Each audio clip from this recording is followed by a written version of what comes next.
पिछले 2 घंटे में जो कुछ हुआ है वो सारे अपडेट इस एक वीडियो में आपके सामने रखूंगा, इसलिए वीडियो में आखिर तक बने रहिएगा। हर एक अपडेट आपके लिए जानना बहुत ज्यादा जरूरी है। ईरान के ऊपर अमेरिका इजराइल जितने ज्यादा हमले कर रहे हैं, ईरान उतना ही ज्यादा और खतरनाक होता जा रहा है। ईरान उतना ही ज्यादा अरबी देशों को लगातार मार रहा है। दरअसल आपको मालूम ही है कि स्ट्रेट ऑफ हॉर्मुज ईरान ने बंद कर रखा है। कोई भी जहाज उस एरिया से नहीं निकल पा रहा है। कोई जहाज निकलने की कोशिश करता है तो ईरान उस पर हमला कर देता है। स्ट्रेट ऑफ हॉर्मुज के बंद होने से मिडिल ईस्ट के तमाम देशों को भी बहुत ज्यादा दिक्कतों का सामना करना पड़ रहा है। आपको 2 दिन पहले एक रिपोर्ट में बता चुका हूं कि सऊदी अरब ने एक पाइपलाइन के जरिए अपना तेल निकालना शुरू कर दिया है। हालांकि वो पाइपलाइन जो है वो लाल सागर से होती हुई निकलती है। अगर हूतीज वहां पर बावल मंडप को बंद कर देते हैं तो फिर सऊदी अरब की पाइपलाइन किसी काम की नहीं बचेगी। इसके अलावा यूएई की भी एक पाइपलाइन पड़ी हुई है जो स्ट्रेट ऑफ हॉर्मुज को बाईपास करके तेल निकाल रही है। अब ईरान को यह बात मालूम पड़ गई कि स्ट्रेट ऑफ हॉर्मुज को बाईपास करके यूएई तेल निकाल रहा है, तो फिर ईरान ने उसी पाइपलाइन पर हमला करके उसको तबाह कर दिया। सैटेलाइट से ली गई तस्वीरों में यह बात सामने आई है कि जो स्ट्रेट ऑफ हॉर्मुज को पार करके यूएई ने पाइपलाइन डाली है, उस पाइपलाइन पर 2 ऑयल स्टेशन बने थे, उन पर आग दिखाई दे रही है। ईरान ने स्ट्रेट ऑफ हॉर्मुज को बाईपास करके डाली गई पाइपलाइन के 2 स्टेशनों को उड़ा दिया है। अब वहां से भी यूएई तेल नहीं निकाल पा रहा है। दरअसल यूएई की हफशान फुजैरा पाइपलाइन अबू धाबी से फुजैरा बंदरगाह तक कच्चा तेल पहुंचा रही थी। यहीं पर 2 ऑयल स्टेशन भी बने हुए थे। उन्हीं दोनों ऑयल स्टेशन पर ईरान ने हमला किया और उसमें आग दिखाई दे रही है। जो तस्वीरें सैटेलाइट से सामने आई हैं उसमें यह बात साफ तौर पर दिखाई दे रही है कि ईरान ने इस पाइपलाइन पर भी हमला करके यूएई की उसको तबाह कर दिया है। तो ईरान किसी भी जरिए इन अरबी देशों को तेल नहीं निकालने देगा। यूएई की पाइपलाइन के अलावा दुबई की बंदरगाह पर खड़े हुए कुवैत के एक बहुत बड़े तेल के टैंकर पर भी ईरान ने हमला किया। जहाज को बहुत बड़ा नुकसान हुआ है और तेल का पानी में मिलने का खतरा भी पैदा हो चुका है, क्योंकि जिस वक्त तेल के टैंकर पर हमला हुआ ईरान की तरफ से, कुवैत का तेल का टैंकर पूरी तरह से भरा हुआ था, दुबई की बंदरगाह पर खड़ा हुआ था। अल सलामी नाम का कुवैत का यह तेल का टैंकर कच्चे तेल से फुल भरा हुआ था। इस पर हमला हुआ और बहुत ज्यादा नुकसान इस कुवैत के टैंकर को हुआ है। जब तक ये अरबी देश अमेरिका और इजराइल को अपने गले लगाते रहेंगे। फिलहाल डोनाल्ड ट्रंप ने एक और बहुत बड़ी बात बोली है। वैसे इनकी बात को बहुत बड़ा कहना तो अब बेवकूफी ही होगा, क्योंकि इनकी तरफ से सुबह शाम उल्टी सीधी बातें बोली जा रही हैं। डोनाल्ड ट्रंप ने कहा कि देखिए, अगर ईरान स्ट्रेट ऑफ हॉर्मुज नहीं खोलता है तो हम उसको खुलवाने की ज्यादा कोशिश करेंगे भी नहीं, और अमेरिका हो सकता है कि स्ट्रेट ऑफ हॉर्मुज को खुलवाए बिना ही इस जंग से निकल जाए। यह बात डोनाल्ड ट्रंप ने खुद पोस्ट करके बताई है कि स्ट्रेट ऑफ हॉर्मुज को खुलवाए बिना ही अमेरिका इस जंग से जा सकता है। लेकिन दोस्तों, फिर वही कहूंगा कि ट्रंप की किसी भी बात का भरोसा करना सबसे बड़ी बेवकूफी है, क्योंकि ट्रंप इस वक्त जो भी बोल रहे हैं कोई जरूरी नहीं कि उस बात में सच्चाई है। ट्रंप कुछ बोल रहे हैं, कुछ कर रहे हैं, और कुछ बोल भी नहीं रहे हैं, वो काम भी कर रहे हैं। लेकिन सच्चाई यह है कि ये पूरी तरह से बौखला चुके हैं। बस एक आखिरी दांव अपनी जमीनी सेना को ईरान के अंदर उतार कर ये और खेलना चाहते हैं।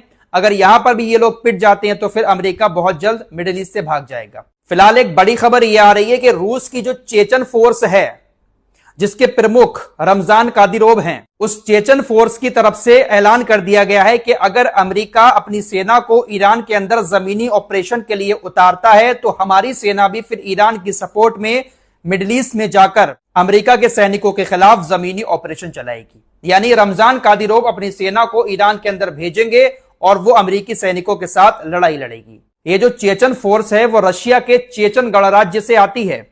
काफी खतरनाक इसको माना जाता है। इसके जो प्रमुख हैं वो रमजान कादिरोव, ज्यादातर इस फोर्स में मुस्लिम लोग ही शामिल हैं। तो रमजान कादिरोव की फोर्स एक तो अमेरिका की दुश्मनी में ईरान के अंदर आ सकती है, बाकी दूसरा धार्मिक मामला भी है। इसके चलते हुए रमजान कादिरोव की सेना ईरान में पहुंच सकती है। यह सेना बहुत खतरनाक मानी जाती है। रशिया यूक्रेन की जंग में भी इसने बहुत ज्यादा ऑपरेशन चलाए हैं, बहुत सारे लोगों को मारा भी है यूक्रेन के। काफी खतरनाक इसको माना जाता है। चेचन गणराज्य है रशिया का, वहां से ये आती है। तो हो सकता है कि यह भी वहां पर पहुंच जाए। अमेरिका की सेना के लिए बहुत मुश्किल होगा ईरान के अंदर फतेह पाना। दोस्तों, अमेरिका और इजराइल ने कल रात ईरान के इस्फहान एरिया में तकरीबन 2000 पाउंड के बम गिराए। खतरनाक हमला वहां पर हुआ था। आग की लपटें दिखाई दी। जो वीडियो सामने आया है अब, उसको डोनाल्ड ट्रंप ने भी शेयर किया और शेयर करते हुए यह दिखाने की कोशिश की है कि हम ईरान को इसी तरह से जलाते रहेंगे। 2000 पाउंड के बम गिराए हैं दोस्तों। इस्फहान वो एरिया है जहां पर ईरान का परमाणु ठिकाना भी बना हुआ है। अमेरिका और इजराइल ने शायद ईरान के परमाणु ठिकाने को निशाना बनाकर ही 2000 पाउंड के बंकर बस्टर बम गिराए, लेकिन अभी तक किसी तरह की कोई रेडिएशन की खबर वहां से नहीं है। अमेरिका ईरान के परमाणु ठिकानों पर बम तो बहुत खतरनाक गिरा रहा है, लेकिन रेडिएशन कहीं से नहीं निकल रही है।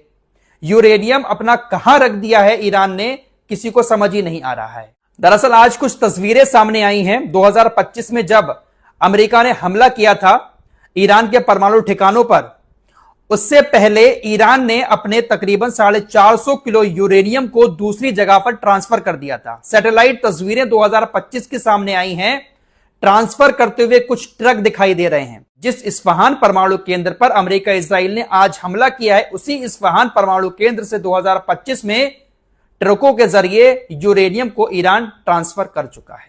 ईरान ने अपने यूरेनियम को कहां पर रखा है, शायद इस बात की जानकारी अमेरिका और इजराइल की खुफिया एजेंसियों को है ही नहीं। अमेरिका ईरान के उन परमाणु ठिकानों पर बम गिरा रहा है जहां पर प्रोग्राम पहले चलता था, लेकिन फिलहाल अभी बंद पड़ा हुआ है। इसके अलावा अमेरिका के पास कोई इंफॉर्मेशन है ही नहीं।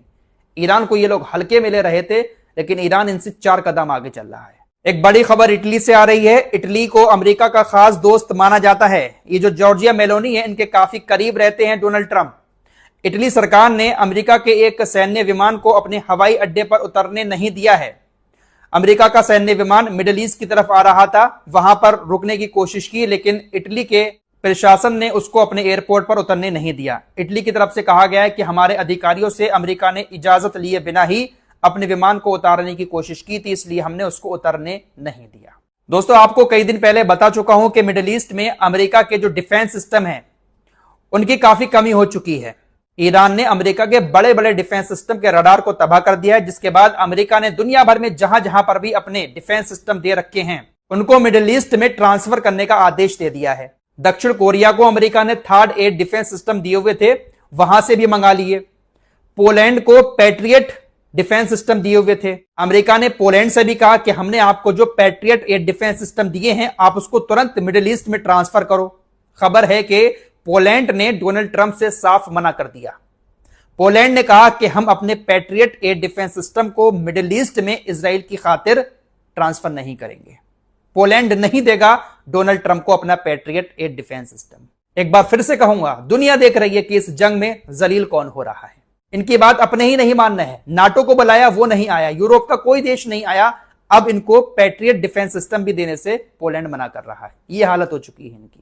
फिलहाल हो सकता है कि स्टेट ऑफ हॉर्मुज को खुलवाए बिना ही डोनाल्ड ट्रंप मिडिल ईस्ट की जंग छोड़कर भाग जाए। बस इजराइल की खातिर ट्रंप यहां रुका हुआ है, वरना अब तक तो निकल चुका होता। इस रिपोर्ट में इतना ही। कुछ और खबरों के साथ फिर हाजिर होंगे। अपना ख्याल रखिएगा। अल्लाह हाफिज।